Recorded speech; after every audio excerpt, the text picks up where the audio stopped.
سب سے پہلے تو علی بھائی یہ سوال ہے کہ تمام مکاتب فکر کے جو علماء جیت ڈگری والے باقاعدہ مستند وہ سارے آپ سے اعلان برات کرتے ہیں الحمدللہ، اور بڑے شدید قسم کی آپ پر جرح کرتے ہیں. تو پھر سوال یہ پیدا ہوتا ہے کہ آپ کا آخر اپنا فرقہ کون سا ہے اور آپ یہاں تک پہنچے کیسے ہیں؟ آخر آپ کا بھی تو کوئی بیک گراؤنڈ ہے. دیکھیں جی، یہ سوال تو اکثر لوگ کرتے ہیں کہ تمام مکاتب فکر کے علماء شدید اعلان برات کرتے ہیں. تو الحمدللہ میں یہ اپنے لیے اعزاز سمجھتا ہوں کہ تمام مکاتب فکر کے فرقہ پرست علماء شدید اعلان برات کرتے ہیں. اور یہ کوئی نئی بات نہیں ہے، یہ شدید اعلان برات ان کا باقی علماء مکاتب فکر کے علماء سے بھی ہے. کیا بریلوی علماء دیوبندیوں سے شدید اعلان برات نہیں کرتے؟ دیوبند بریلویوں سے شدید اعلان برات نہیں کرتے؟ سنی شیعہ سے، شیعہ سنی سے، اور اس قسم کی لینگویج استعمال کرتے ہیں ایک دوسرے کے علماء کے بارے میں. تو یہ کوئی ایک نئی چیز نہیں ہے. ظاہر ہے جب بھی کوئی حق کی آواز بلند ہوگی یہ لوگ مخالفت میں اتریں گے. کاش یہ اعلان برات کرنے کے کو چھوڑ کے کتاب و سنت کے دلائل میں کوئی رد کرنے کی کوشش کرتے، چھڑولا مارنے دی نہیں کتاب و سنت کے دلائل، تو اس کو پذیرائی بھی حاصل ہوتی اور اس کو ایکسیپٹ بھی کیا جاتا. باقی رہا کہ میرا فرقہ کون سا ہے، میں تو بار بار کہتا ہوں کہ میرا فرقہ، میرا گروہ، فرقہ تو میرا کوئی بھی نہیں ہے جی. اسلام میں فرقہ واریت حرام ہے. وَاعْتَصِمُوا بِحَبْلِ اللَّهِ جَمِيعًا وَلَا تَفَرَّقُوا إِنَّ الَّذِينَ فَرَّقُوا دِينَهُمْ وَكَانُوا شِيَعًا لَسْتَ مِنْهُمْ فِي شَيْءٍ. اے نبی، جنہوں نے دین میں فرقے بنائے اور اپنے آپ کو گروہوں میں بانٹ لیا، آپ کا ان سے کوئی تعلق ہی نہیں ہے. تو وہ میں اس گروہ میں شامل ہوں جو نبی صلی اللہ علیہ وآلہ وسلم کے زمانے میں آپ صلی اللہ علیہ وسلم، آپ کے صحابہ اکرام علیہم رضوان اور آپ کے اہل بیت علیہم السلام کا گروہ تھا. اور آج بھی الحمدللہ جو اس گروہ کے اندر شامل ہیں میں ان کی عزت کرتا ہوں. میں سب لوگوں کو الحمدللہ مسلمان سمجھتا ہوں جو بھی اللہ اور اس کے رسول اور صحابہ کرام اور اہل بیت کے ساتھ عقیدت رکھتے ہیں، ان کی تعلیمات کے اوپر الحمدللہ عمل کرتے ہیں. تو میں یہاں تک کیسے پہنچا ہوں؟ دھکے کھا کے جی. میں نے بیک گراؤنڈ تو اپنا شروع میں بتا دیا تھا کہ بیسیکلی میری جو بلٹ اپ ہوا ہے وہ ایک کٹر بریلوی خاندان کے اندر ہوا ہے، اور بڑی چھوٹی عمر سے ہی میں ایک سمجھ لیں ایک پریکٹسنگ قسم کا بریلوی تھا. پریکٹسنگ مسلمان نہیں، بریلوی. اور میں اس لیے نہیں بول رہا کہ میں بریلویوں کو نعوذ باللہ کو کافر سمجھتا ہوں، میں مسلمان ہی سمجھتا ہوں. مراد یہ کہ اپنے مکتب فکر کے اندر فلرش کرنے والا. یعنی میری عمر اس وقت سمجھ لیں ہارڈلی کوئی 10-12 سال تھی تو مسجد کے ساتھ تعلق بن گیا، اور بڑی چھوٹی عمر کے اندر ہی، یعنی مجھے صحیح طرح یاد ہے کہ میں مئی 1992 میں بالغ ہوا تھا، اور میں الحمدللہ اس وقت بھی 5 وقت نماز پڑھتا تھا الحمدللہ، اور رمضان المبارک کے روزے رکھتا تھا. اور اس کے بعد بڑی چھوٹی عمر کے اندر ہی دعوت اسلامی کا قرب مل گیا. الیاس قادری صاحب کا سبز پگڑی باندھنی شروع کر دی 1992 میں، 93 میں باندھنی شروع کر دی تھی. اور پھر آنورڈ تقریباً 2001 تک میں دعوت اسلامی میں رہا. اس کے بعد کچھ اختلافات کی وجہ سے میں الگ ہو گیا. اسی دوران میں انجینئرنگ یونیورسٹی سے بھی فارغ ہو چکا تھا ڈگری کر کے، اور پھر میری جاب بھی ہوگی اسلام آباد میں ایک سرکاری محکمے کے اندر. الحمدللہ 19 گریڈ میں ہوں میں.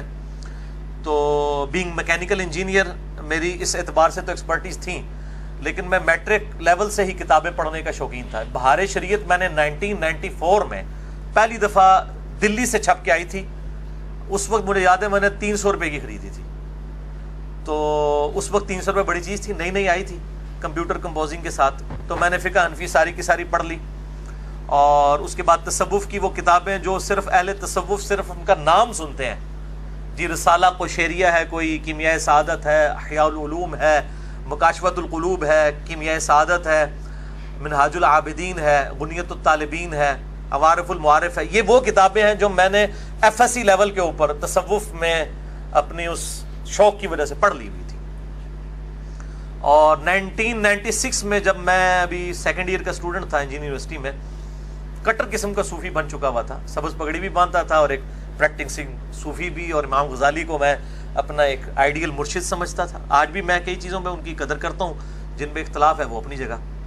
پھر چلتے 2001 میں جب میں ڈگری کر کے فارغ ہوا 2000 کے مڈ میں، اور پھر اس سے لے کے 2001 تک یہ 1 سال کا پیریڈ تھا جو میرے اوپر تھوڑا تکلیف دہ تھا. میری کمر میں تکلیف ہو گئی، اس کی وجہ سے میں ڈگری کرنے کے بعد جاب وغیرہ کی تلاش میں اس طرح نہیں رہا، میں نے گھر میں آرام ہی کیا.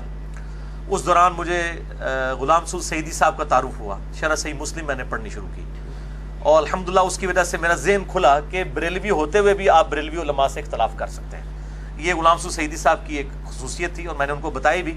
میری الحمدللہ ڈیٹیل ان سے ملاقات ہوئی تھی 22 مارچ 2007 کو ڈیٹیل کے ساتھ, اور الحمدللہ بڑے اوپن مائنڈڈ وہ شخصیت تھی. پچھلے سال ہی فوت ہوئے, اللہ تعالیٰ ان کی مغفرت کرے. ان کی وجہ سے میرا ذہن کافی کھلا. پھر آہستہ آہستہ میں نے صحیح مسلم پڑھنا شروع کی. غلام سو رضوی صاحب کی جو فیصل آباد والے ہیں, سردار صاحب کے مدرسے کے اندر وہ شیخ الحدیث تھے, وہ بھی فوت ہو چکے ہیں. بخاری مسلم میں نے بریلویوں کا ترجمہ ہی پڑھا, اور بس اس طریقے سے کام چلتا رہا. بال میں نے کبھی سوچا نہیں تھا کہ میں نے فرقہ واریت کو چھوڑنا بھی ہے. پھر ٹرننگ پوائنٹ میری لائف کے اندر آیا ہے مارچ 2007 میں, جب میں نے پہلی دفعہ قرآن حکیم کو پری ڈیٹرمنٹ رزلٹس کے بغیر قرآن پاک کا ترجمہ پڑھنا اور سننا شروع کیا. امام کعبہ کی آواز میں فتح محمد جلندری صاحب کا ترجمہ, اور ساتھ ساتھ کنز الایمان امام احمد بریلوی المتوفی 1340 ہجری بمطابق 1921 عیسوی, ان کا ترجمہ پڑھنا شروع کیا. تو کرتے کرتے میرا جو ہے دل وہ ٹلٹ ہو گیا اس حوالے سے کہ قرآن حکیم کے جو عقائد و نظریات ہیں ان کے اوپر میں کم از کم نہیں ہوں. پھر پیر نصیر الدین نصیر صاحب کا تعارف ہوا, ان کی کتابیں پڑھنی شروع کی. 2007 میری زندگی کا ایک بڑا کرٹیکل ایئر تھا اس اعتبار سے, حتیٰ کہ 2000 کے اینڈ تک میں تقریباً آپ سمجھ لیں تبلیغی جماعت کو حق پہ سمجھنا شروع کر دیا تھا میں نے. یعنی بریلویت سے نکل کے ایک سٹیپ دیوبند کو, کہ کم از کم ان کی توحید کے اعتبار سے معاملات درست ہیں. اور 2 نومبر 2007 کو رائمنڈ اجتماع میں بھی میں سالانہ اجتماع میں گیا, وہاں بھی بڑا کلوزلی ان کو دیکھا. لیکن مجھے کچھ ہی عرصے میں اندازہ ہوا کہ بریلوی اور دیوبندی مکتبہ فکر دونوں ہی تقریباً کوئی 19-20 کا ہی فرق ہے. بزرگوں کے واقعات, فضائل اعمال کے اندر جو کچھ لکھا ہوا ہے, یہ وہ ساری کی ساری چیزیں اسی قسم کی ہیں. تو 2007 کے اینڈ پہ میں جو ہوں وہ متزلزل ہو گیا. اسی دوران میں حج پہ چلا گیا وائف کے ساتھ. جب واپس آیا فروری 2008 کے اندر, تو میں نے آتے ہی پہلا کام کیا کہ میں نے ابو داؤد, ترمذی, نسائی, ابن ماجہ بھی خرید لی, بخاری مسلم پہلے ہی تھی, ان کو پڑھنا شروع کیا. اور میں نے کمپیریٹیو اسٹڈی 2008 کے اندر شروع کر دی, فروری مارچ کے اندر. اور کمپیریٹیو اسٹڈی یہ کہ میں مختلف مکاتب فکر کے علماء کو ملتا تھا جا کے, جس طرح ہوں تسی میرے کو لائے ہوئے ہو نا. خیر میرے کو تو خیر اس طرح میرے ورگا تو بندہ کوئی نہیں سی جس کو میں جانتا, نیوٹرل. باقی تمام مکاتب فکر کے علماء کے پاس 2008 یعنی فروری, مارچ, اپریل, یہ اس دوران میں مختلف علماء کو, بریلویوں کو مل رہا ہوں. بریلویوں کے ساتھ تو خیر بچپن سے تھا, بریلویت ہم سے زیادہ کون جانتا تھا. میں دیوبندی مفتی کے پاس اسلام آباد میں گیا, میرے آفس کے کولیگ لے گئے اور وہ کہنے لگے جی بہت بڑے مفتی ہیں, آپ ان کے ساتھ ڈسکشن کریں. میں نے جب تھوڑی سی ڈسکشن کی تو وہ فوراً ہی اپنا وہ جس کو کہتے ہیں کانفیڈنس لوز کر جانا اور ایک بڑی تلخ رویے کے اوپر اتر آنا بغیر دلائل کے ساتھ. میں نے ایک انگوٹھے چومنے کا مسئلہ ان سے پوچھا کہ یہ جو انگوٹھے چومتے ہیں بریلوی حضرات, تو آپ کیوں نہیں چومتے؟ اب میں دیوبندی ہو چکا ہوا تھا لیکن انگوٹھے بھی چومتا تھا. کیوں؟ میں اپنے بزرگوں کا کٹر فالوور تھا. میں نے کہا جی وہ رد المحتار یعنی فتاوی شامی کے اندر یہ لکھا ہوا ہے کہ نبی صلی اللہ علیہ وآلہ وسلم کے مبارک نام کے اوپر انگوٹھے چومے جائیں, اذان کا جواب دیتے ہوئے بھی پہلی دفعہ پڑھا جائے قرۃ عینی بک یا رسول اللہ, دوسری دفعہ پڑھا جائے صلی اللہ علیہ یا رسول اللہ. تو میں پڑھتا تھا. تو میں نے ان کو کہا کہ آپ کیوں نہیں پڑھتے ہیں؟ تو وہ کہنے لگے کہ یہ تو ضعیف حدیث ہے. میں نے کہا فضائل مال میں کئی ضعیف حدیث ہے جس پہ ہم عمل کر رہے ہیں, تو انگوٹھے چومنے والی روایت سے کیا مسئلہ ہے؟ تو انہوں نے پھر اپنے دل کی بات کر دی. انہوں نے کہا جی یہ چونکہ بریلوی کرتے ہیں اس لیے ہم نہیں کرتے. یہ کون تھے جی؟ مفتی اسماعیل؟ یہ میں نہیں, اسماعیل طورو صاحب سے تو خیر میری ملاقات نہیں, ان کی بھی کئی ایک چیزیں میرے سامنے آئی ہیں, وہ تو آپ چھوڑ دیں. کوئی اور مفتی صاحب ہیں, میں اب وہ نام نہیں لیتا, اتنے مشہور نہیں ہیں لیکن وہ بڑے مفتیوں میں. ٹھیک ہے. اور اسی طریقے سے الحمدللہ مجھے کہنے لگے یہ جس قسم کی تم گمراہ کن باتیں کرتے ہو نا اور ہمارے بزرگوں کے بارے میں, مجھے کہتے ہیں جی آپ اختلاف امت اور صراط مستقیم پڑھ لیں. وہ بریلویوں کے پاس آپ چلے جائیں, وہ کہتے ہیں جال پڑھ لیں آپ احمد یار نعیمی صاحب کی, اور یہ یوسف لدھیانوی صاحب کی اختلاف امت اور صراط مستقیم, یہ سب نے اپنی اپنی ٹیکسٹ بکس رکھی ہوئی ہیں نا. وہ کہتے ہیں آپ جی یہ پڑھ لیں. اور اہل حدیث کے پاس چلے جائیں گے, وہ کہیں گے آپ تلاش حق پڑھ لیں. وہ بھی ایک اہل حدیث ہیں ریورٹڈ, انہوں نے تلاش حق لکھی ہے. شیعہ کے پاس چلے جائیں, وہ آپ کو کہیں گے جی وہ ایک مالکی سوڈان کے سنی سے شیعہ ہوئے تھے, ان کی کتاب اردو میں آ چکی ہے, میں بھی سچوں میں ہو جاؤں, تیجانی صاحب کی. وہ کہیں گے جی یہ تیجانی صاحب دی جناب پڑھ لو, میں بھی سچوں میں ہو جاؤں. تو سارے کو اپنی اپنی کتابیں, کوئی اللہ دی کتاب اللہ نبی دی کتاب نہیں پڑھاتا. انہوں پتا ہے پہلے مولوی دی کتاب پڑھو تاکہ تمہاری مت ماری جائے. تو مجھے کہنے لگے وہ پڑھے. میں نے کہا میں نے پڑھی ہے, اس کے اندر اتنے بڑے بڑے بلنڈر لکھے ہوئے ہیں. میں نے ایک دو بتائے تو ان کے جناب وہ ادھر سے نا جھاگ چھوڑنی شروع ہوگی, غصے میں آ گئے. وہ کہتے ہیں تو عن قریب جو ہے نا گمراہ ہو جائے گا, تو اہل حدیث ہو جائے گا. میں نے کہا جی میں تو اہل حدیث کو گمراہ سمجھتا ہوں, میں نے کیوں اہل حدیث ہونا ہے؟ نہیں, اس طرح کی باتیں کرنے والے اہل حدیث ہو جاتے ہیں. خیر جب ہم نکلے, ہم 3-4 دوست تھے جو یہ ہدایت کا سفر اکٹھا طے کر رہے تھے, تو میرے ایک بھائی کہنے لگے جی آپ اس طرح کریں, اہل حدیث کو بھی چیک کر لیں, ان کو چیک کرنے میں کیا حرج ہے. تو خیر میں اہل حدیث علماء کے بارے میں یعنی رابطہ کیا اور مختلف لوگوں کے نام سامنے آئے. الٹیمیٹلی خیر جس شخصیت تک میں پہنچا میری خوش قسمتی ہے, شیخ زبیر علی زئی رحمہ اللہ تعالی المتوفی 1435 ہجری میری خوش قسمتی تھی. اور میں شیخ صاحب سے کہا کرتا تھا کہ اگر میں آپ تک نہ پہنچا ہوتا تو میں اہل حدیث کو پہلے ہی کنکلوڈ کر لیتا بغیر تحقیق کے. بہرحال ان کے ساتھ میری ملاقات ہوئی 28 مئی 2008 کو, اور یوم تکبیر والے دن, یعنی 10 سال ہوئے تھے یوم تکبیر کو. 1998 میں پاکستان نے اٹامی بلاسٹ کیے تھے, اس کو 10 سال پورے ہوئے تھے. اور اسی دن میں نے الحمدللہ پراپرلی جو ہے وہ سنت کے مطابق رکوع میں جاتے وقت, رکوع سے اٹھتے وقت رفع الیدین کے ساتھ نماز بھی شروع کی. بہرحال مجھے اہل حدیث کے ساتھ جن مسئلوں پہ اختلاف تھا, چاہے وہ یزید والا ایشو تھا یا وہ 3 طلاق والا ایشو تھا, کسی قسم کے اور داڑھی والا مسئلہ, اس طرح کے سارے ایشوز کے اوپر زبیر علی زئی صاحب کا موقف تو وہی تھا جو میں تحقیق کے ذریعے پہنچا ہوا تھا. اس لیے میں نے جو ہے نا وہ ان کو الحمدللہ اس اعتبار سے بڑا اچھا پایا, اور اللہ تعالیٰ نے میری ہدایت کا سبب بھی ان کو بنایا. اللہ تعالیٰ ان کو جزائے خیر دے. پھر الحمدللہ ان کے ساتھ رابطہ رہا, ان سے کافی کچھ علم حاصل کیا, اور ان کو بھی کئی جگہ موقع ملا مجھ سے استفادہ کرنے کا. اس لیے بعض اہل حدیث علماء یہ کہتے ہیں کہ جی زبیر علی زئی نے علی کو گمراہ کیا اور علی نے زبیر علی زئی کو گمراہ کر دیا. تو میں کہتا ہوں شاید دونوں باتیں ٹھیک ہی ہوں. ان کی نظر میں تو گمراہی ہے نا, وہ جو سورۃ الاعراف میں آتا ہے کہ جو لوگ خود رائے راست سے ہٹے ہوئے ہیں, گمراہی کو دیکھتے ہیں تو وہ سچ کا راستہ سمجھ لیتے ہیں, سچائی کو دیکھتے ہیں تو گمراہی سمجھ لیتے ہیں.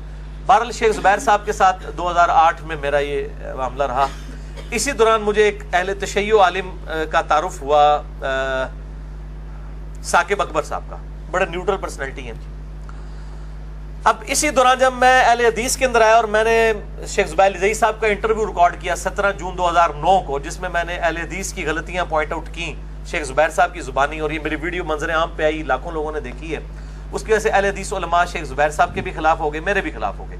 پل میں اپنی کلیریفیکیشن پہ بڑا ڈیٹیل لیکچر دے چکا ہوں, مسئلہ نمبر 124 ABCD, جسے شوق ہو اس میں نے یہ ساری سٹوری سنائی ہے. پر میں مطلب اہل حدیث سے ایز اے مکتبہ فکر بڑا متنفر ہوا. 2008 کے اندر ہی میں متنفر ایز اے مکتبہ فکر ہو چکا تھا, اور میں نے اس وقت یہ تہیہ کر لیا کہ میں نے اگر دعوت حق کی آواز بلند کی تو میں انشاءاللہ نیوٹرل پلیٹ فارم سے کروں گا, بغیر کسی فرقے کے, نیوٹرل پلیٹ فارم سے. اور یہی وجہ ہے کہ میری پہلے دن سے لے کے آج تک جتنی ویڈیوز ریکارڈڈ ہیں 2009 میں ریکارڈ ہونی شروع ہوئی ہیں پراپرلی, تو 2010 اکتوبر میں. کبھی بھی آپ کو فرقہ واریت والا معاملہ وہاں پہ نظر نہیں آئے گا کہ میں نے کسی ایک فرقے کو کہ میں اس کی دعوت پیش کر رہا ہوں, کیونکہ اس ریکارڈنگ سے پہلے ہی میں الحمدللہ فرقوں کو 3 طلاقیں دے کے 4 تکبیریں پڑھ کے دفنا کے مسلمان ہو چکا ہوا تھا الحمدللہ. تو بہرحال اس میں مجھے آئیڈیا ہوا کہ اہل حدیث مکتبہ فکر میں بھی اکثریت جو ہے وہ اپنے علماء کے پیچھے ہیں, اور جو عوام الناس جو ریورٹ ہو کے آئی ہے بریلوی دیوبندی یا اہل تشیع سے, وہ کافی حد تک نیوٹرل ہے.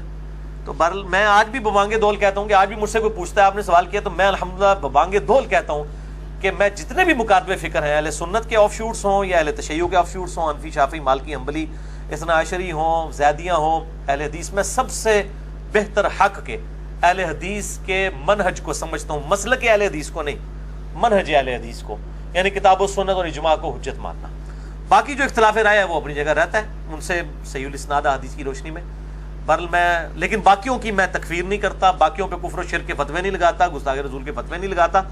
بہرحال جو گستاخیاں بازیں ہیں وہ میں پوائنٹ آؤٹ کرتا ہوں.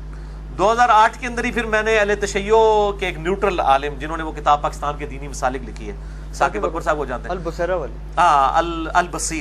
البصیرہ, انہوں نے یعنی ایک اکیڈمی قائم کی ہوئی ہے. میں نے ان کے لیکچرز بھی سننے شروع کیے, لیکن وہ بھی مطلب ایک وہ آپ سمجھ لیں اہل تشیع کے طارق جمیل صاحب ہیں, جیسے سنیوں کے طارق جمیل صاحب ہیں, میٹھی میٹھی اخلاقی باتیں, تو یہی ہے مطلب کوئی اختلافی موضوعات میں بات نہیں کرتے. لیکن ان کے قریب ہونے کا مجھے یہ فائدہ ہوا کہ مجھے اہل تشیع کے کلچر کو قریب سے دیکھنے کا موقع ملا, یہ کیسے سوچتے ہیں.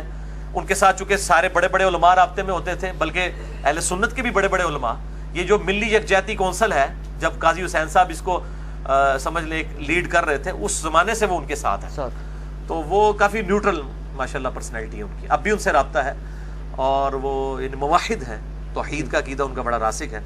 انہی کے ریفرنس سے شجاع عباس صاحب کے ساتھ بھی تعارف ہوا جی, اور اس طریقے سے مطلب اسٹڈی کرنی شروع کی. بہرحال خیر 2008 بھی اسی میں گزر گیا. 2009 میں میں نے کچھ لیکچرز ریکارڈ کرائے, کرتے کرتے 2010 اکتوبر میں نے پراپر قرآن کلاسز ریکارڈ کروانی شروع کی, اور 2010-11 ہی میں یہ یوٹیوب پہ اپلوڈ ہوئی, اور پھر لیکچرز آنا شروع ہوئے. یہ پورا سفر ہے. اب میں جس جگہ پہ پہنچا ہوں شاہ جی, وہ یہی ہے کہ میں بریلوی, دیوبندی, اہل حدیث, اہل تشیع, اثنا عشری ہوں, چاہے زیدیاں ہوں, اسی طریقے سے حنفی, شافعی, مالکی, حنبلی, سب کو الحمدللہ اپنا مسلمان بھائی سمجھتا ہوں, دلی محبت کرتا ہوں, اختلاف رائے رکھتا ہوں, اسلام سے کسی کو نہیں نکالتا, سوائے اہل سنت کا جو آف شوٹ ہے قادیانی, اور اہل تشیع کا آف شوٹ جو ہے نصیریہ. ان دو فرقوں کے علاوہ میں تمام مکاتب فکر کو مسلمان سمجھتا ہوں. اور یہ ہو سکتا ہے بعض لوگوں کو بات بری لگے کہ اہل سنت کا آف شوٹ قادیانیت, کیونکہ قادیانیت فرقہ جو ہے وہ اہل سنت ہی میں سے نکلا ہوا ہے, اس لیے میں آف شوٹ کہہ رہا ہوں. اور اس پہ اہل سنت پہ کوئی قدغن نہیں لگائی جا سکتی, وہ ان کو اسلام سے خارج کر چکے ہیں. اس طریقے سے اہل تشیع بھی نصیریہ کو, جو سیدنا علی کے لیے الوہیت کا عقیدہ رکھتے ہیں, وہ اسلام سے نکال چکے ہیں. تو یہ شاہ جی ایک مختصر. اچھا علی بھائی, اس میں تھوڑی سی کنٹرڈکشن آ گئی, تو میں آپ کے بارے میں بڑی اسٹڈی کر آئی ہوں کہ ایسے نہیں آگے آپ سے کویشچن آنسر کرنے. وہ یہ ہے کہ آپ نے فرمایا کہ میں شروع سے میرا یہ موقف رہا ہے کہ میں کسی جماعت کی طرف سے اپنی افیلیشن نہیں کروں گا, لیکن اس میں کنٹرڈکشن یہ ہے کہ زبیر علی زئی صاحب سے جب آپ نے انٹرویو کیا تو اس میں, یا اس کے علاوہ شاید ایک تو انٹرویو تھا, ایک اور آپ کی ریکارڈنگ تھی, غالباً دونوں میں ایسے ہے کہ آپ نے انٹروڈکشن کرایا کہ جی ہم نے فلاں طریقوں ہم آئے, اور آپ نے کیا لفظ استعمال کیا, کتاب و سنت کا منہج, سنت کے منہج کو کیا, سلف کے منہج. تو زبیر صاحب نے کہا جی اس کا مطلب پہلے حدیث ہو گئے, تو آپ نے فرمایا الحمدللہ. بالکل ٹھیک ہے, الحمدللہ. آج آپ حنیف قریشی صاحب سے بھی شاہ جی پوچھیں نا کہ آپ اہل حدیث ہو, کہیں گے ہاں جی اسی اہل حدیث ہیں, وہابیاں اہل حدیث نہیں ہیں. میں نے اس وقت بھی جو لکھ کے دیا تھا, اہل حدیث تو نہیں لکھ کے دیا تھا. شیخ زبیر صاحب نے جو چٹ پڑھی ہے اس میں الفاظ تھا کتاب و سنت کا جو منہج ہے وہ سلف کے فہم کے مطابق اڈاپٹ کیا. اتنا لمبا جو جملہ لکھا تھا اس کی بجائے میں اہل حدیث ہی لکھ دیتا نا, میں اسی وقت اس چیز کے خلاف ہو چکا تھا. اور شیخ زبیر صاحب کو میں نے ایمفسائز کیا اس بات کے اوپر کہ آپ یہ اہل حدیث ورڈ کی بجائے اہل سنت کا ورڈ استعمال کیا. جب شیخ زبیر صاحب نے کہا کہ آپ اتنی لمبی بات کے بجائے مطلب آپ اہل حدیث ہو گئے, تو آپ کو چاہیے تھا وہاں کہتے نہیں جی میں اہل حدیث نہیں ہوا, آپ نے واقعہ الحمدللہ. ہاں کاش اگر میں آج والا انجینئر محمد علی مرزا ہوتا تو میں کہتا کہ سر اس کو آپ ذرا چینج کر دیں, میں اہل حدیث منہج پہ آیا ہوں, اہل حدیث مسلک میں نے نہیں اڈاپٹ کیا. اچھا ہاں, باقی میں اس وقت بھی کلیئر تھا اس مسئلے میں.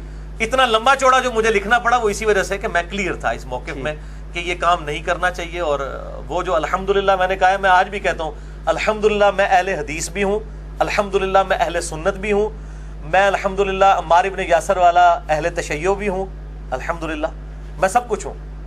اور میں تو اکثر کہتا ہوں کہ امام شافعی کہتے ہیں نا ان کان رفضا حب آل محمد فلیشهد الثقلان انی رافضی, اگر اہل بیت کی محبت کا نام رافضی ہونا ہے تو لوگ جنوں انس اس پر گواہ ہو جائیں کہ میں رافضی ہوں. تو میں بھی یہی کہتا ہوں کہ اگر نبی صلی اللہ علیہ وآلہ وسلم کی محبت کا نام بریلویت ہے میں بریلوی ہوں, اگر صحابہ کی عظمت کو ماننا دیوبندیت ہے میں دیوبندی ہوں, اگر جو ہے وہ توحید کے اوپر ایمفسائز کرنا, کتاب و سنت کو ایلیٹ ماننا باقیوں کے نظریات کے مقابلے پر بزرگوں کے, اہل حدیث میں اہل حدیث ہوں. اور اگر اہل بیت کی محبت کا نام اہل تشیع ہونا تو میں اہل تشیع ہوں, تو وہ تو ابھی بھی ہوں. چلیے بھائی, اس میں یہ ہے کہ رسول پاک صلی اللہ علیہ وسلم کی صحیح حدیث ہے کہ 73 فرقوں والی. اب اس میں ایک ہے فرقہ ناجیہ. فرقہ ناجیہ کے متعلق یہ ہے کہ یا تو وہ بریلوی ہوں گے, یا دیوبندی ہوں گے, یا شیعہ ہوں گے, یا اہل حدیث ہوں گے, یا زیدی ہوں گے, یا جس کو بھی آپ کر لیں. یہ نہیں ہو سکتا کہ صرف آپ ہوں یا آپ کے ہمارے جیسے فالوور ہو جائیں, یا مفتی ساق صاحب ہو جائیں, یا ان کے فالوور ہو جائیں. ٹھیک ہے. اور یہ بھی نہیں ہو سکتا کہ 1400 سال تک کوئی فرقہ ناجیہ گزرا ہی نہیں. اس کا کیا جواب دیں گے آپ کو؟ اس کا جواب تو تب میں دوں نا جب میرے بھائی میں اپنے علاوہ باقیوں کو کافر کہہ رہا ہوں. یہ تو ان سے پوچھے نا جو فرقہ ناجیہ کے چکر میں اپنے علاوہ سب کو باہر نکالے پڑے ہوئے ہیں, یہ تو ان سے پوچھے نا.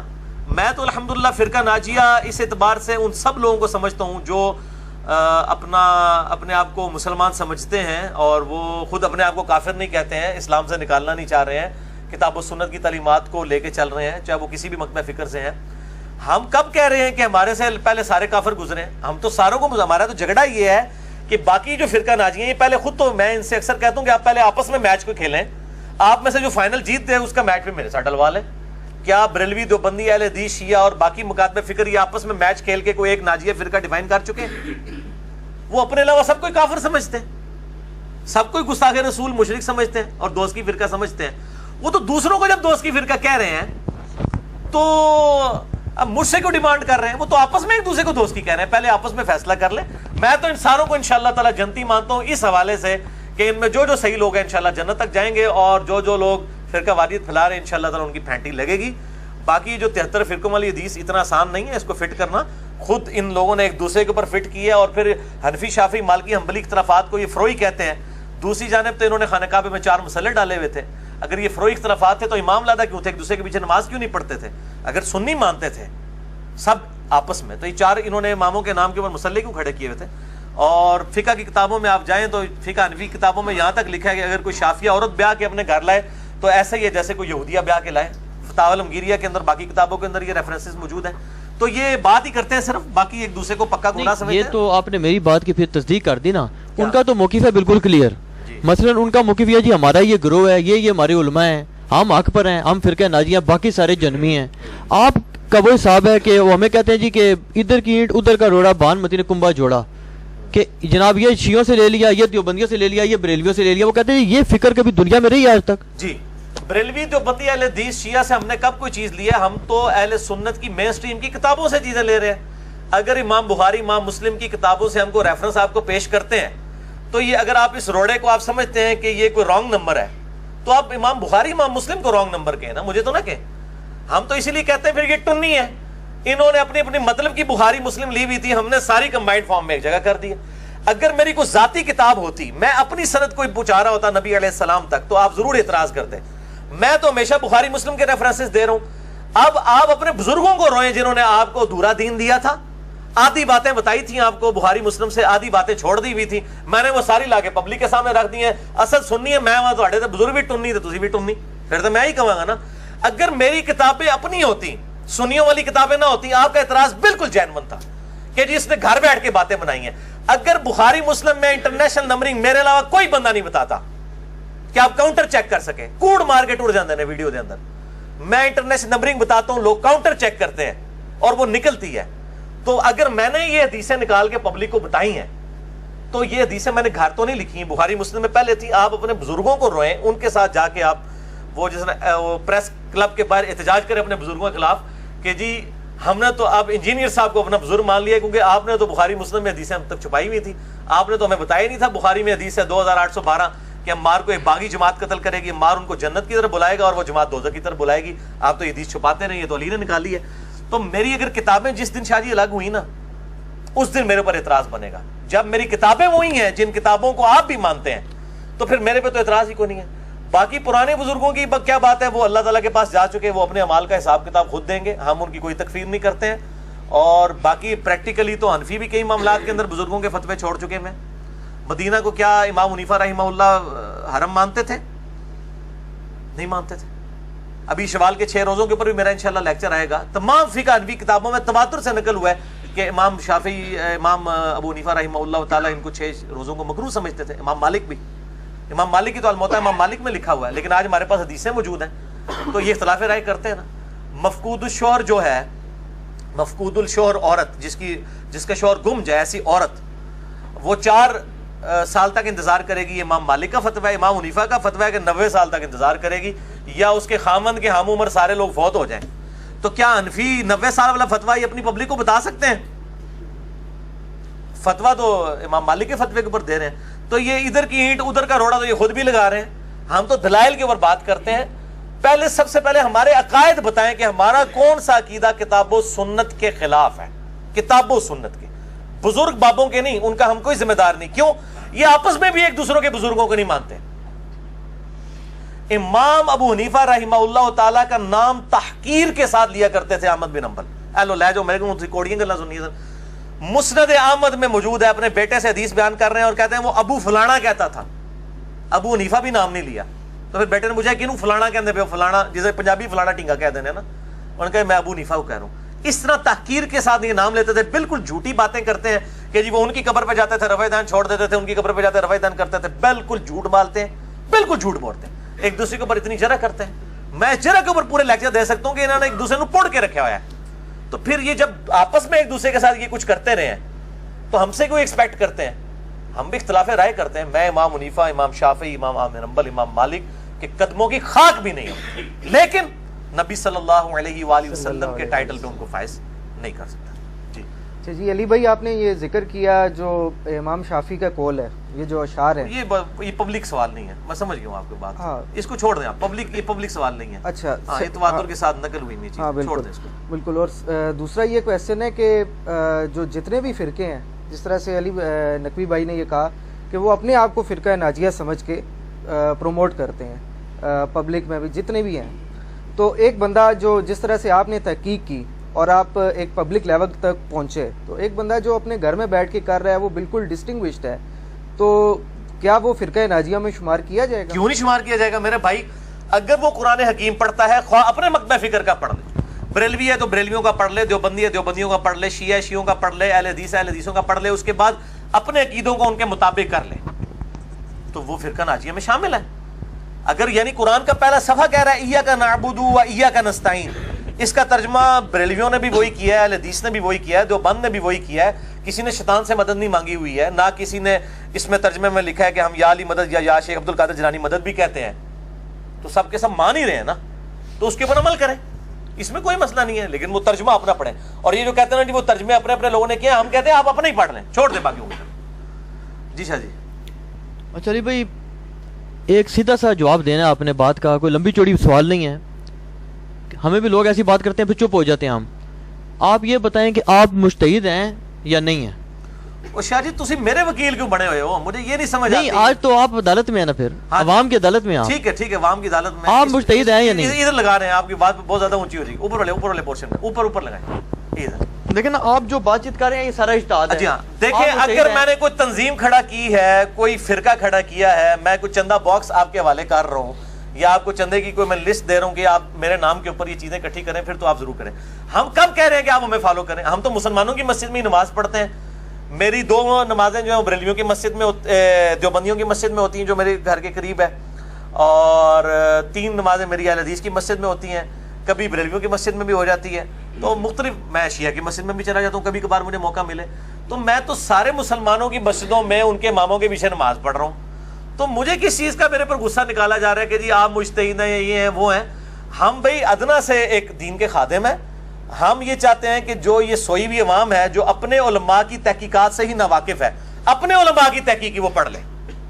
یعنی احمد بریلوی صاحب کا ترجمہ کو پڑھ لے اور وہ دیکھے کیا یہ وہی توحید ہے جو احمد بریلوی صاحب کے ترجمے میں لکھی ہوئی ہے کہ جو بریلویوں کے اندر رائج ہے، یا سید فرمان علی شاہ صاحب نے جو ترجمہ لکھا ہے اہل تشیع کا، اس میں توحید وہی ہے جو وہ پریزنٹ کر رہے ہیں ایز اے مکتبہ فکر.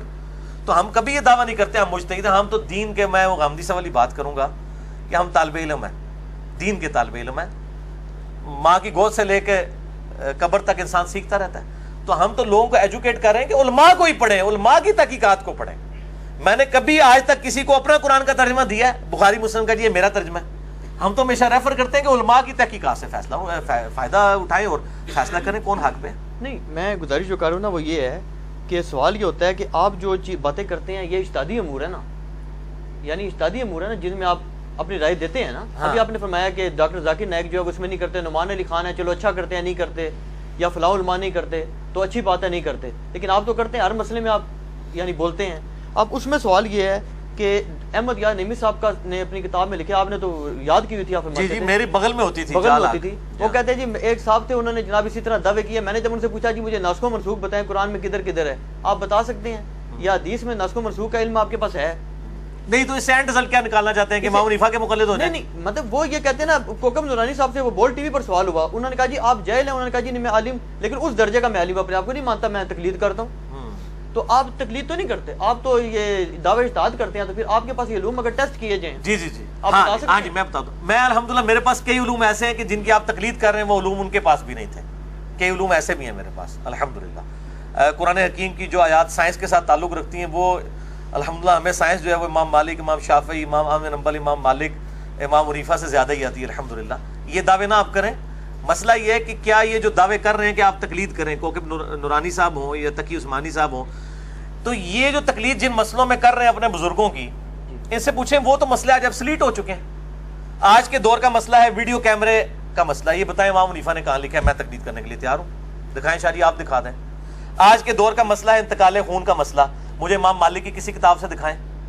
آج کے دور کا مسئلہ ہے گردوں کی ٹرانسپلانٹ کا مسئلہ، کتبین پہ نماز کا مسئلہ، ہوائی جہاز میں نماز کا مسئلہ. یہ مسئلے اگر اماموں سے دکھائیں تو میں مقلد ہونے کے لیے تیار ہوں. وہ میرے دور کے انسان نہیں ہے نا، میرے جو مسائل ہیں اس وقت وہ ان کا سلوشن ان کے پاس نہیں ہے. وہ سلوشن کون دے رہے ہیں؟ آج کے علماء دے رہے ہیں نا. تو ان کو چاہیے پھر یہ امام حنیفہ کی بجائے آج کے علماء کا اپنے آپ کو مقلد ڈکلیئر کریں نا. یہ امام حنیفہ کا مقلد کیوں کہہ رہے ہیں؟ مسئلے تو ان کے مان رہے ہیں، مسئلے تو ان لوگوں نے لکھے ہیں. تو پھر یہ کہیں گے نہیں جی اجتہاد کا دروازہ قیامت تک کھلا ہے. تو ہم بھی کہہ رہے ہیں اجتہاد کا دروازہ قیامت تک کے لیے کھلا ہوا ہے.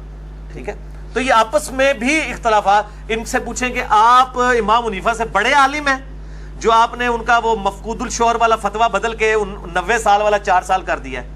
تقی عثمانی صاحب امام حنیفہ سے بڑے عالم دین ہیں جو انہوں نے فتویٰ بدل لیا. نہیں، وہ کہتے ہیں جی ہم نے امام مالک کا لیا نا، ہمیں کو اپنا اجتہاد تو نہیں کیا. نہیں، لیکن تقلید تو ختم ہو گئی نا آپ کی. ہم بھی یہی کر رہے ہیں کہ جس مسئلے میں امام مالک کا فتویٰ ٹھیک ہے ہم لیتے ہیں. اچھا، ہاں بالکل. ہمیں یہ بتائیں کہ ہم نے کون سا ایسا عقیدہ اڈاپٹ کیا ہے یا ایسا کون سا فقہ کا مسئلہ اڈاپٹ کیا ہے جو اہل سنت کے مین اسٹریم کے علماء کا نہیں رہا. جب یہ خود بدلتے رہتے ہیں اپنے فتوے، تو اگر ہم بھی دلائل کی روشنی میں لیتے ہیں، اگر میرے نزدیک یہ ہے کہ خون نکلنے سے وضو نہیں ٹوٹتا، تو یہ میرے عقیدے کا تو اکیلے کا تو عقیدہ نہیں تھا. تو امام شافعی کا بھی یہ موقف ہے، امام بخاری کا بھی یہ موقف ہے. اور یہ موقف میں نے ان کی وجہ سے نہیں مانا، میں نے ابو داؤد کی اس حدیث کی وجہ سے مانا ہے کہ جو ایک صحابی کو پیرے پہ کھڑا کیا تھا، ان کو تیر لگتے رہے، خون نکلتا رہا، انہوں نے نماز اپنی مکمل کی. اور یہ اکثر کہہ رہے ہوتے ہیں کہ جی وہ بعض تھوڑی دیر کے لیے شافعی ہو جاتے ہیں، ساتھ حنفی ہو جاتے ہیں. بھئی ہم ہر معاملے میں ہی نبی علیہ السلام کے ساتھ ہیں. یہ ہمیں امام شافعی نے تو مسئلہ نہیں بتایا، یہ تو نبی صلی اللہ علیہ وسلم کے صحابہ نے بتایا. اس طرح بیوی کو ہاتھ لگانے سے وضو ٹوٹ جاتا ہے، امام شافعی کا موقف یہ غلط ہے، امام حنیفہ کا صحیح ہے. تو نہ امام حنیفہ کروں لے کے آئے مسئلہ تھے، نہ امام شافعی کروں لے کے آئے. ہمارے پاس حدیث موجود ہے صحیح بخاری کی کہ عائشہ رضی اللہ تعالیٰ عنہ کہتی ہیں کہ میں نماز پڑھ رہی ہوتی تھی، حجرے جو ہے وہ تنگ تھا. جب آپ صلی اللہ علیہ وآلہ وسلم سجدے میں جانے لگتے تھے میرے پاؤں کو ٹو دیتے تھے، میں پاؤں سمیٹ لیتی تھی، آپ نماز پڑھتے تھے، اس دوران آپ اپنی بیوی کو ٹچ کر رہے تھے، آپ کا وضو بھی نہیں ٹوٹتا تھا. تو ہم تو اس مسئلے میں امام حنیفہ کے ساتھ ہے، اس لیے کہ ان کا مسئلہ حدیث کے مطابق ہے. ہم یہ کہتے ہیں ان اماموں نے کون سا ایسا مسئلہ آج کے دور کا بتا دیا ہے جو کتاب و سنت میں موجود نہیں ہے. ٹھیک ہے، بلکہ ہم درجنوں ایسے مسئلے بتائیں گے جو ہم آپ کو بتائیں گے اور وہ ان بزرگوں نے نہیں بتائے ہوں گے، تو پھر آپ ہمارے مقلد ہو جائیں گے.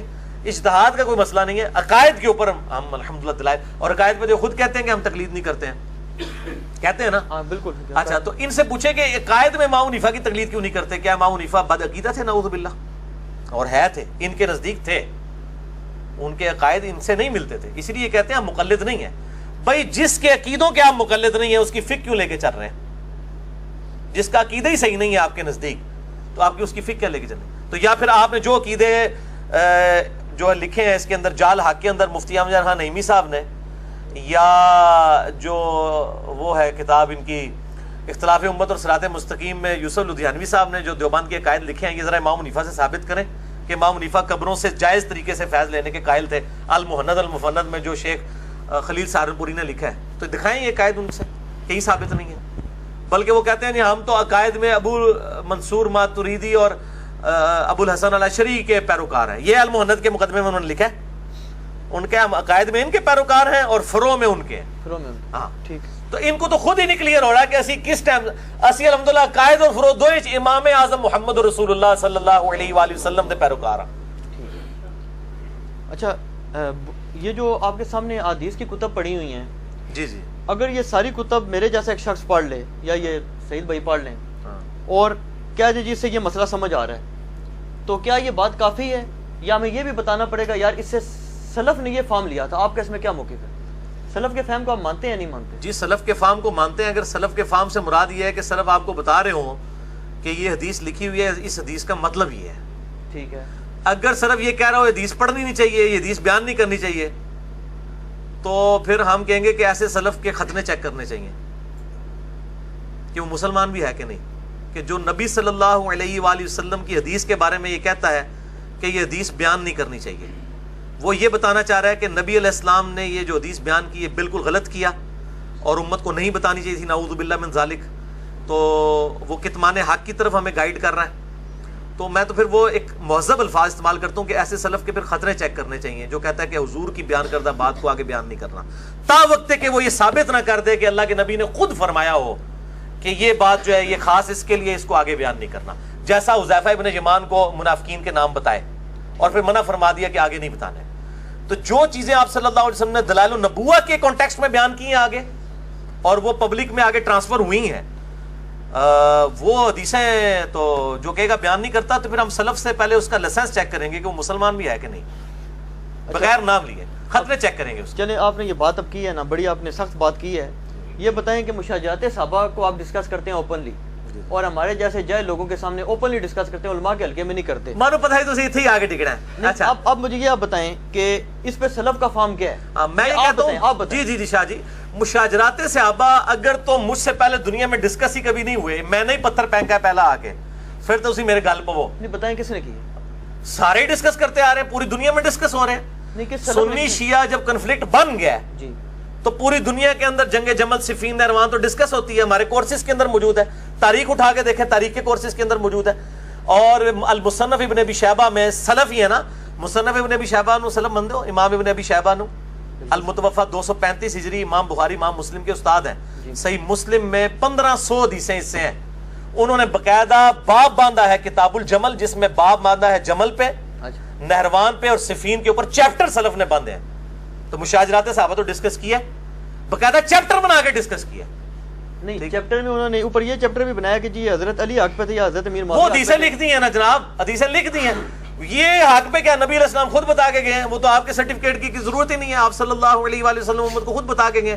ظاہر ہے جب مسئلے اٹھیں گے اسی وقت۔ آپ مجھے ہی بتائیں، اہل حدیث مقبہ فکر کے لوگ جو امی عائشہ رضی اللہ تعالیٰ عنہا پر جو بدکاری کی تہمت لگی، جس میں نبی صلی اللہ علیہ وآلہ وسلم نے کئی دن تک وحی کا انتظار کیا، اس سے اہل حدیث علماء نہیں کہتے ہیں کہ جی وہ حضور کو اگر علم غیب ہوتا تو آپ صلی اللہ علیہ وآلہ وسلم پہلے ہی بتا دیتے، آپ اس لیے پریشان رہے کہ آپ کی وہ بیوی پہ تہمت لگی تھی کہ وہی نہیں آ رہی تھی، یہ کہتے ہیں کہ نہیں؟ اپنے لیکچرز کے اندر کہتے ہیں۔ اچھا تو کیا کسی سلف نے حدیث افک سے حضور کے علم غیب کی نفی ثابت کی ہے؟ اس کو چیپٹر بنایا ہے کہیں پہ؟ اسی طریقے سے جو صحیح بخاری میں آتا ہے، ابو داؤد میں ڈیٹیل آتی ہے کہ غزوہ خیبر کے موقع پر ایک یہودیہ نے حضور کی دعوت کی صلی اللہ علیہ وآلہ وسلم، زہر آلود گوشت کھلا دیا اور اس میں کچھ صحابہ شہید بھی ہو گئے، اور آپ صلی اللہ علیہ وسلم نے بھی اپنی زبان پہ رکھا اور پھر وفات سے پہلے وہی زہر عود کر آیا۔ تو آپ صلی اللہ علیہ وسلم کو اگر یہ پتا ہوتا کھانے سے پہلے کہ یہ اس میں زہر ہے تو آپ صحابہ کو بھی نہ کھانے دیتے۔ وہ کہتے ہیں نہیں دیکھیں اس سے پتہ چلا علم غیب نہیں تھا۔ کس سلف نے اس حدیث کے اوپر باب باندھا ہے کہ حضور کے علم غیب کی نفی؟ تو یہ نکلتی ہے، یقیناً نکلتی ہے، رزلٹ تو نکلتے ہیں۔ وہ کہتے ہیں جی چونکہ اب فتنے اٹھے ہیں تو رزلٹ بھی نکالنے پڑ رہے ہیں۔ اب بھی فتنے اٹھے ہیں، جب انٹرنیشنل لیول کے اوپر فیس بک پہ، یوٹیوب کے اوپر خلفائے راشدین کی پرسنالٹیز کو ملائن کیا جا رہا ہوگا تو ہم ان کا دفاع نہیں کریں گے، کرنا پڑے گا۔ تو یہ مسئلے تو اٹھتے ہیں نا، تو پھر ظاہر ہے کہ اس کا جواب دینا پڑتا ہے۔ ہم تو جواب والے اینڈ کے اوپر ہیں۔ باقی رہا کہ احمد بن حنبل یا کسی کا یہ فتویٰ کہ مشاجرات صحابہ ڈسکس نہیں کرنے چاہیے، ظاہر ہے وہ آج کے دور کے انسان نہیں تھے، یہ ان کا فتویٰ ہے نا، قرآن و سنت تو نہیں ہے نا، یہ ان کا اپنا فتویٰ ہے۔ ظاہر ہے انہوں نے یہی سمجھا کہ نہیں کرنا چاہیے تو بہتر سمجھا ہوگا۔ آج وہ زندہ ہو سکتا ہے، ہمارے سے زیادہ بڑھ چڑھ کے بیان کرتے کیونکہ پرابلم سامنے آ رہے ہیں نا، جب ایشو سامنے آئیں گے تو پھر جواب لکھنے پڑیں گے۔ اچھا یہ جو شیخ زبیر علی صاحب نے 51 سٹیپ میں نماز نبوی لکھی ہے، یہ کس سلف نے نماز نبوی کے اوپر اس طرح کتاب لکھی ہو کہ ایک حدیث بخاری سے اٹھائی ہو، ایک مسلم سے، ایک ترمذی سے، اور سٹیپ بنا کے، یہ تو سٹیپ بخاری نے نہیں بنائے، مسلم نے نہیں بنائے۔ پوری نماز کا طریقہ تو بخاری مسلم میں موجود نہیں ہے، ساری احادیث کو جمع کر کے ہم سٹیپ وائز بناتے کرتے ہیں نا۔ تو ہم یہ کہیں گے پھر نماز کے اوپر کوئی کتاب نہیں لکھنی چاہیے، کسی سلف سے ثابت نہیں ہے کہ اس طرح سٹیپ بنائے کے چیپٹرز بنانے کی بات نہیں کر رہا، سٹیپ بنا کے پورا تکبیر تحریمہ سے سلام تک نماز نبوی صحیح احادیث کی روشنی میں کڈو کی سلف نے لکھی یہ کتاب۔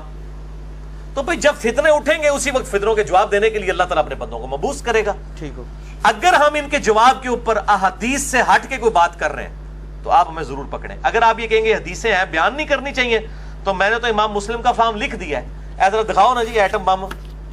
واقعہ کربلا کا حقیقی پس منظر 72 صحیح الاسناد احادیث کی روشنی میں اہل سنت کی کتابوں سے 200 احادیث میں نے بخاری مسلم اور باقی کتابوں سے جمع کیے ہیں، اصول کافی سے تو نہیں جمع کیے ہیں، یہ سنیوں کی کتابیں ہیں نا۔ اور اس میں یہ دیکھیں یہ سلف کا فارم کو بھی ذرا ہائی لائٹ کریں، یہ جہاں پہ میری انگلی ہے، امام مسلم نے لکھا ہے صحیح مسلم کے مقدمے میں کہ میں عوام الناس کے لیے حدیثیں لکھ رہا ہوں. تو میرے سلف امام مسلم ہیں, انہوں نے کہہ دیا عوام الناس کے لیے حدیثیں ہیں, میں نے بھی عوام الناس کے لیے حدیثیں جمع کر دی ہیں. باقی رزلٹ جس نے نکالنا نکالتا رہے, بس سے زیادہ کیا کہوں. تو میں نے یہ کہا نا کہ اگر کوئی ہمیں یہ کہے گا کہ حضور نے تو بیان کیا تھا, آپ کو حق حاصل نہیں بیان کرنے کا, شاہ جی اگر یہ کوئی کہے گا نا کہ حضور نے جو بات کی ہے یہ حضور کو نہیں کرنی چاہیے تھی, یا حضور نے تو چلو غلطی سے نعوذ باللہ کر دیا, اب تم نے آگے حضور کی بات بیان نہیں کرنی ہے, خاموشی اختیار کرنی ہے, تو ایسے بندے کے پھر خطرے چیک ہوں گے کہ کوئی مسلمان تو یہ بات نہیں کر سکتا. اگر خطرے نکل بھی آئیں گے پھر اس سے اور چیزیں چیک کی جائیں گی. نہیں, علماء تمام اہل سنت کے جو مکاتب فکر کے ہیں, میں یہ نہیں کہتا آپ درست ہیں یا وہ درست ہیں, یہ آپ بتائیں گے. تمام اہل سنت کے مکاتب فکر جتنے بھی ہیں جو اہل سنت کہلاتے ہیں, ان کا موقف یہ ہے کہ مشاجرات صحابہ کو ڈسکس کرنا یہ شیعوں کا منہج ہے, رافضیوں کا منہج ہے. تو یہ امام بخاری امام مسلم جو ہے وہ رافضی ہیں, انہوں نے جو حدیثیں نقل کی ہیں جو میں نے اس میں پمفلٹ میں بیان کی ہیں, ان کو رافضی کہیں گے. یہ تو امام بخاری اگر نہ حدیث لکھ کے جاتے مجھے نہ پتہ چلتا, یا پھر یہ کہہ دیں گے ان حدیثوں کو بیان کرنا حرام ہے تو بخاری کو بھی پکڑے, پھر یہ ترجمہ بھی نہ کیا کریں ان حدیثوں کا. میں نے پبلک کی آسانی کی خاطر اہل سنت کا منہج, جس سے پہلے کہ ہمیں کو رافضی آگے پڑھائے اہل سنت کا منہج, میں نے اہل سنت کی کتابوں میں نے تو خدمت کی ہے, یہ تو امت لیول کی خدمت ہے, یہ تو خلافت و ملوکیت اتنی بڑی خدمت نہیں ہے جو میں نے یہ پمفلٹ لکھا ہے کہ میں نے اہل سنت کی کتابوں سے سنیت کا مقدمہ پیش کر دیا. اس کا مطلب ہے آپ واک آؤٹ دینا چاہتے ہیں رافضیوں کو کہ آپ کا مقدمہ کمزور ہے. اگر میں نے یہ اپنے گھر بیٹھ کے کتابیں بنائی ہوں خود, پھر تو میں مجرم ہوں. تو میں نے تو اہل سنت کا مقدمہ اہل سنت کی کتابوں سے پیش کر دیا. ڈسکس تو امام بخاری امام مسلم نے کیا ہوا ہے, سکیٹرڈ فارم میں تھی, میں نے ایک جگہ جمع کر دی, جس نے آپ نے بھی کہی ہے کہ سکیٹرڈ فارم میں چیزیں موجود تھی, ایک جگہ ٹاپک کے طور پہ جمع کر دی ہیں. تو اس میں کون سا یہ حرج والی بات ہے؟ اس سے جو رزلٹ نکالے ہیں ہم نے, اگر آپ ان رزلٹ سے اختلاف کرتے ہیں تو وہ آپ کا حق حاصل ہے. ہم یہ کہتے ہیں ہم حدیث لکھ رہے ہیں, آپ اس پہ رزلٹ خود لکھتے ہیں, حالانکہ ان کو پتہ ہے, ان کی ضرورت بھی نہیں رزلٹ لکھ لیں, ان کو پتہ ہے جو حدیث میں لکھا ہے وہی رزلٹ ہے.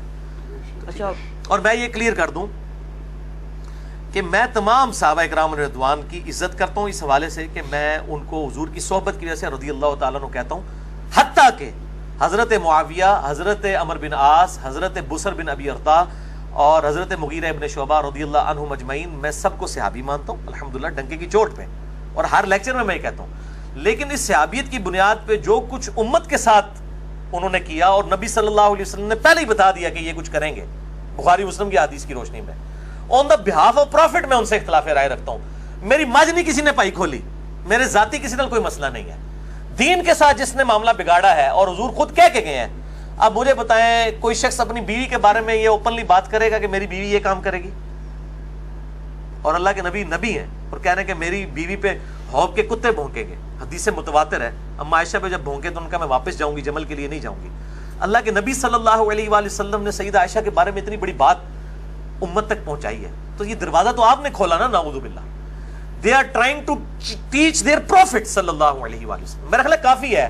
اور یہ ان جاہلوں کی آپ کی باتیں, یہ آپ جن جاہلوں کی باتیں پیش کر رہے ہیں نا, ان کو کوئی آٹے میں نمک بھی نہیں ہے. ہماری آواز الحمدللہ ملینز آف پیپل تک پہنچی ہے.